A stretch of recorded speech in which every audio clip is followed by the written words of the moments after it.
আমি রুই মাছের ঝোল করব ফুলকপি দিয়ে। কড়াই তেল দিয়ে দিচ্ছে মাছটা ভাজার জন্য। আগে মাছটা ভেজে নেব। তেলটা গরম হয়ে গেছে, আমি এবার তেলের মধ্যে একটু নুন দিয়ে দেবো।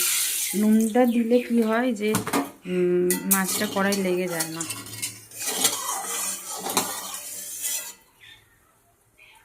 এবার মাছটা দিয়ে দেবো।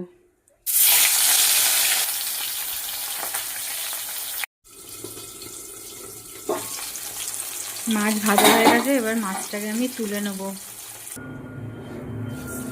কালো জিরে দিয়ে দিলাম, পেঁয়াজ দিয়ে দিলাম। পেঁয়াজটা হালকা করে ভেজে নিয়ে এবার আমি ফুলকপি দিয়ে দেবো। ফুলকপিটা দিয়ে একসাথে পেঁয়াজ আর ফুলকপিটা দিয়ে ভাজবো, তাহলে দুটোই ভাজা হবে। পেঁয়াজটা ভাজা হয়ে যাবে, ফুলকপিটাও ভাজা হয়ে যাবে। এরপরে আমি আদা, রসুন, টমেটো, কাঁচা লঙ্কা পেস্ট করে রেখেছি, সেটা দিয়ে দেবো। এই তরকারিটাই আমি আলু দিইনি, শুধু ফুলকপি দিয়ে করবো।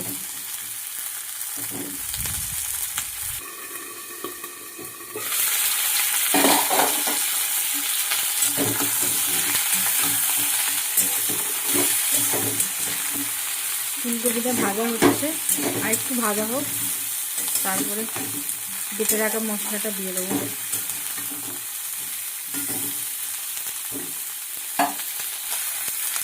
এবার বেটে রাখা মশলাটা দিয়ে দিচ্ছি।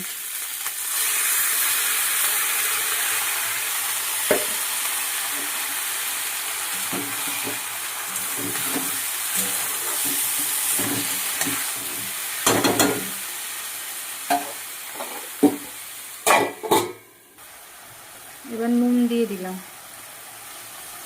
আমার হলুদ দিয়ে দিলাম। এবার একটু নাড়িয়ে নেব, তারপর মশলা ধোয়ার জলটা দিয়ে দেবো।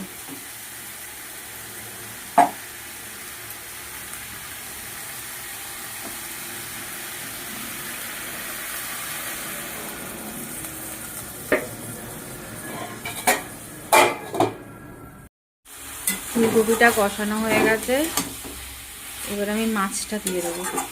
মাছটা দিয়ে তারপরে জল দেবো।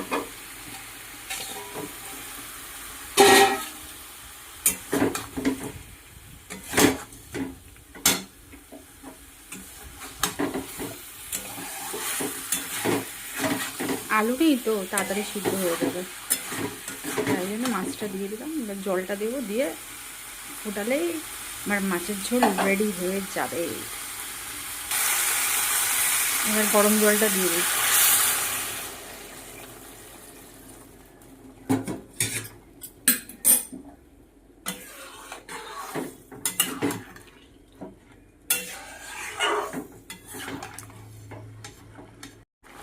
মাছের ঝোল ফুটে গেছে, মাছের ঝোল আমার রেডি।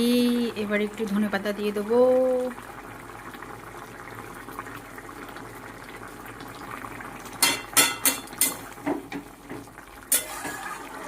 রেডি আমার ফুলকপি দিয়ে মাছের ঝোল। বেশি ঝোল রাখিনি, মাখা মাখাই করেছি। রেডি।